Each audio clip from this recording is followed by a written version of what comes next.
Hello friends, welcome to GK MCQ. कैसे हैं आप सभी? मैं उम्मीद करता हूं कि आप सब अच्छे और स्वस्थ होंगे। आज जो है आपका टॉपिक क्लासिफिकेशन है, वर्गीकरण है। बहुत जल्दी जो है टॉपिक खत्म करूंगा। अब शॉर्ट शॉर्ट वीडियो आप लोग को दूंगा 10 से 15 मिनट की क्लास में। एक टॉपिक क्लियर, फिर अगला टॉपिक शुरू होगा। तो जीव जगत को दो भाग में डिवाइड किया गया है, प्राणी जगत और पादप जगत। प्राणी जगत हो गया आपको एनिमल किंगडम, और पादप जगत हो गया आपको जो है प्लांट किंगडम। अब इन दोनों की हम खासियत देख लेते हैं कि प्राणी जगत की क्या खासियत है, वो कितने भाग में डिवाइड होता है, और पादप जगत की क्या खासियत है और वो कितने भाग में डिवाइड होता है। अभी इस टॉपिक में हम लोग प्लांट किंगडम को बहुत अच्छे से पढ़ेंगे, पादप जगत को, और कल हम डिस्कस करेंगे प्राणी जगत को। तो अभी हम सबको थोड़ा थोड़ा देख लेते हैं। तो प्राणी जगत यानी प्राणी जगत यानी एनिमल किंगडम में क्या होता है, कोशिका में कोशिका भित्ति जो होती है वो अनुपस्थित होती है। कोशिका में कोशिका भित्ति क्या होती है, अनुपस्थित होती है। और क्लोरोफिल जो होता है उसमें अनुपस्थित होता है, क्लोरोफिल उसमें नहीं पाया जाता है। और प्राणी जगत के जो जीव होते हैं वो परपोषी होते हैं, वह जो है स्वयं अपना भोजन नहीं बनाते हैं, वो दूसरों पर जो है निर्भर रहते हैं।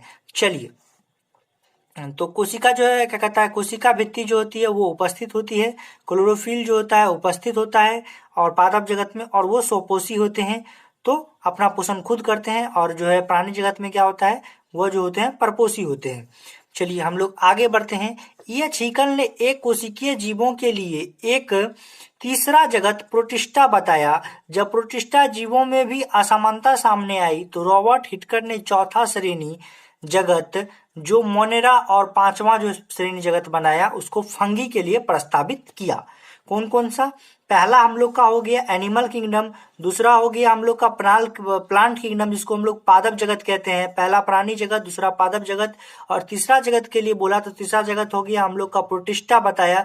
और प्रोटिस्टा में भी फिर बात नहीं बनी तो हम लोग कहाँ पे पहुंचे, मोनेरा पे, और फिर पांचवा कहाँ पे आया, फंगी पे। तो इन जितना सारा जगत का जो है प्रस्तावित किया गया। तो ये छीकल ने किसको किया था, प्रोटिस्टा को प्रस्तावित किया गया था, पर रॉबर्ट हिटकर ने किसको किया, मोनेरा और फंगी को। क्योंकि प्रोटिस्टा में भी जो हुआ किया, बनाने के बाद कुछ जीवों में खास लक्षण और ज्यादा जीव आए जिसमें खास लक्षण पाए जाने लगे, कुछ अलग लक्षण पाए जाने लगे, तो उसको क्या किया, उसको जो है मोनेरा में रखा, फिर फंगी में रखा। तो इस प्रकार से जो है डिवाइडेशन होने लगा। जीव जगत का जो है डिवाइडेशन 5 प्रकार में हो गया। तो हम लोग का मेन रहता है कौन कौन सा, एनिमल किंगडम और पादप किंगडम। यहीं से जो है प्लांट किंगडम जो है, प्लांट किंगडम और एनिमल किंगडम से ही ज्यादातर क्वेश्चन आते हैं। हम लोग को यही दो टॉपिक पढ़ने का ज्यादा जरूरी है। जितने भी कॉम्पिटिटिव एग्जाम्स होते हैं उनमें यही से एनिमल किंगडम से और पादप जो है प्लांट किंगडम से क्वेश्चन आते हैं। तो आज हम लोग डिस्कस क्या करेंगे, तो पादप किंगडम। सबसे पहले इसमें जान लेते हैं, कोशिका भित्ति उपस्थित होती है, क्लोरोफिल उपस्थित होती है, स्वपोषी होते हैं। चलिए हम लोग अब प्लांट किंगडम जो है डिस्कशन करेंगे कि प्लांट किंगडम में, पादप जगत में क्या क्या होता है। तो प्लांट किंगडम जो है, पादप जगत, वो जो होता है क्या होता है, क्रिप्टोजेम्स होता है। क्या होता है, क्रिप्टोजेम्स और फैंग्रोजेम्स होता है। क्रिप्टोजेम्स और फैंग्रोजेम्स होता है प्लांट किंगडम का दो टाइप। कौन कौन? क्रिप्टोजेम्स और फैंग्रोजेम्स, प्लांट किंगडम का दो टाइप। पहला क्रिप्टोजेम्स में क्या क्या आता है, इसके अंतर्गत फूल रहित एवं बीज रहित पौधे आते हैं।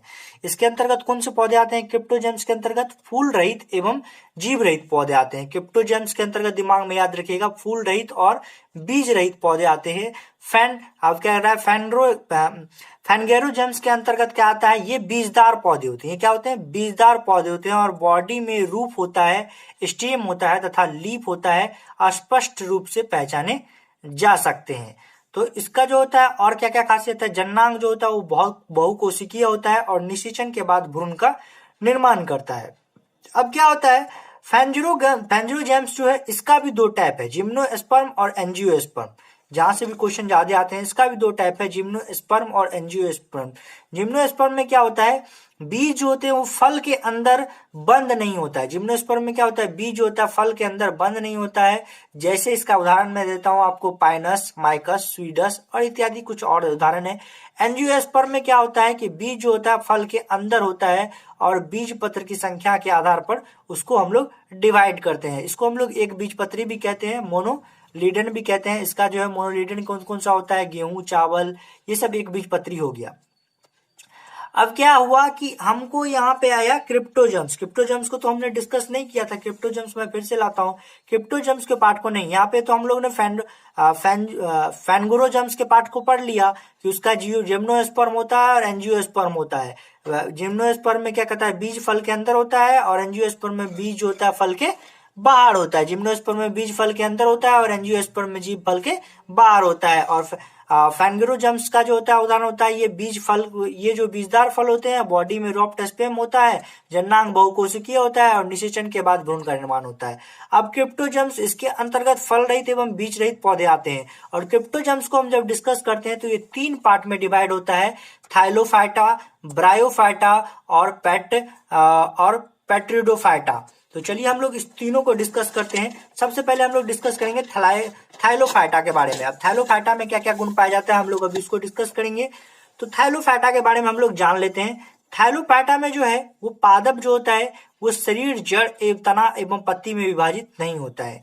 जननांग जो होता है वो एक कोशिकीय होता है। निषेचन के बाद जो है भ्रूण का निर्माण नहीं होता है। जैसे कुछ एग्जाम्पल मैं देता हूँ, शैवाल, कवक, लाइकेस, शैवाल, सोपोसी, यानी कि क्लोरोफिल होता है, जैसे कि आपको थुलोथ्रिक्स, ब्लू ग्रीन शैवाल। तो पादप शरीर जो क्या होता है, जड़, तना एवं पत्ती में विभाजित नहीं होता है। जननांग क्या होता है, इसका एक कोशिकीय होता है। कवक, परपोषी, परजीवी, मृतजीवी, जैसे पेंसिलिया एग्रिकिस। लाइकेन क्या होता है, ये जो है थाइलोफाइटा में ये सब चीज आते हैं। लाइकेन पादप शरीर एल्गी तथा फंगी से बनता है, जैसे lichen Virgil, food cream, lichen. चलिए हम लोग अगला डिस्कस करते हैं, ब्रायोफाइटा। सबसे साधारण जमीनी पौधा होता है। शरीर स्पष्ट रूप से जड़, तना, पत्ती में विभक्त नहीं, और संबंध तंत्र जो होता है अनुपस्थित होता है।